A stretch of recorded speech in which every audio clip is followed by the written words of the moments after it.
Mais tu as vu donc Paul Pogba qui croit clairement à une sorte de résurrection footballistique. Ouais, c'est vrai. Alors, je l'ai trouvé déjà très heureux. Déjà, c'est la première chose, très souriant aussi. Donc il peut reprendre le foot début 2025, je le rappelle. C'est ça, donc entraînement à partir de janvier, les entraînements, et puis les matchs en compétition à partir du mois de mars. Donc on parlera de son avenir tout à l'heure, mais déjà lui, en tant que personne, je ne l'avais pas vu depuis la suspension, ça faisait longtemps qu'on ne s'était pas vu.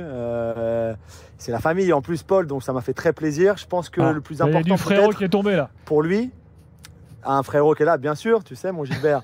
Mais il le dit très bien dans l'interview, il dit qu'à un moment, il était plus joueur de foot en fait. Et je pense que même de refaire une interview comme celle qu'on a faite aujourd'hui, qui était une interview comme il en a fait beaucoup dans sa carrière, c'est pas la question. Mais ça lui a redonné un petit peu aussi le goût d'être un joueur de foot, de parler de football, de parler d'un retour sur les terrains, d'un entraînement, de la Juve, d'un club, de l'avenir, de l'équipe de France, de Deschamps, de Griezmann, tout ça. Alors que ça n'existait plus dans sa vie, ça. Et je pense qu'il a vraiment passé des moments très compliqués, qu'il a vraiment pensé à un moment que c'était terminé pour lui le foot. Si la suspension de 4 ans avait été maintenue, il aura 32 ans au mois de mars. C'était fini pour lui, je pense qu'il le savait très bien. Et là, c'est vrai que je l'ai retrouvé souriant, il était détendu, il était vraiment, vraiment soulagé. Et ça fait du bien, on souhaite du mal à personne déjà.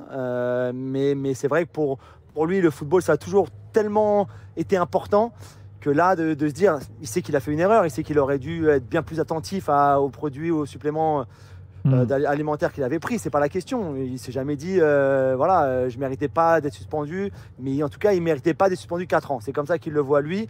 Et donc la réduction de la peine, de la sanction, elle lui a fait beaucoup, beaucoup de bien mentalement aussi. Et je pense qu'il est vraiment prêt à retrouver le cours de sa carrière. Après, je sais pas, moi, s'il retrouvera son niveau, son meilleur niveau, celui de 2018, je sais pas jusqu'où il ira, dans quel club il sera non plus en mois de janvier. Mais en tout cas, il a retrouvé cette passion et cette envie qu'il avait peut-être perdu à un moment. Il a des pistes de club?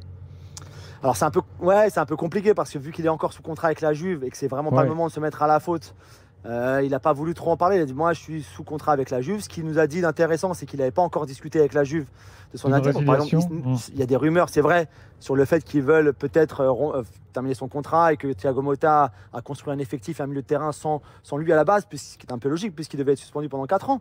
Mais aujourd'hui, lui, il ne sait pas. On ne lui a rien dit. Le club ne lui a pas dit s'il voulait le garder, pas le garder. Tout ce qu'il veut, lui, c'est qu'on soit honnête avec lui. Si on le garde, c'est pour le faire jouer. Si on ne veut pas le faire jouer, ça ne sert à rien de le garder. Autant terminer son contrat et il ira voir ailleurs. Moi, je pense qu'il aura des offres. Je pense aussi qu'il voudrait rester en Europe pour l'instant, en tout cas. S'il y a un bon projet pour lui en Europe, je pense qu'il préfère encore ce football-là plutôt que d'aller en MLS ou en Arabie Saoudite. Et je pense qu'aussi, il y a la carotte, mais dans le bon sens du terme, de l'équipe de France. Il explique qu'il a beaucoup parlé à Deschamps, déjà dès l'annonce de la réduction de la suspension, mais aussi avant ça, que Deschamps tout le long a été un vrai soutien et que ça l'a beaucoup touché aussi. Et moi, je pense que si on lit un petit peu entre les lignes, aussi que Deschamps lui a dit, écoute, si tu reviens à ton meilleur niveau ou à un très bon niveau, moi, j'ai besoin de toi. Et je pense que s'il revient à un très bon niveau, il sera rappelé en équipe de France. Et ça me fait... tu penses vraiment? Ouais, mais moi, je pense comme Julien. Je pense d'ailleurs que j'en suis convaincu, ces différentes prises de parole, notamment sur RMC aujourd'hui, je dirais même qu'il ne va pas se permettre aujourd'hui de fermer les portes.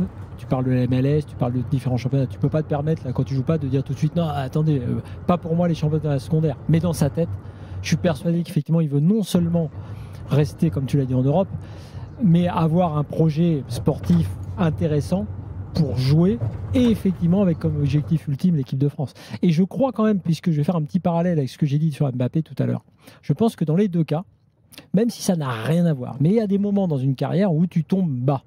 C'est-à-dire qu'il t'arrive des trucs et Pogba le dit très très bien en disant c'est un nouvel homme qui va surgir parce que qui va profiter de tous les moments, les instants de l'entraînement, de la récup comme il ne le faisait pas avant parce qu'il sait maintenant que ça peut s'arrêter d'un moment à un autre.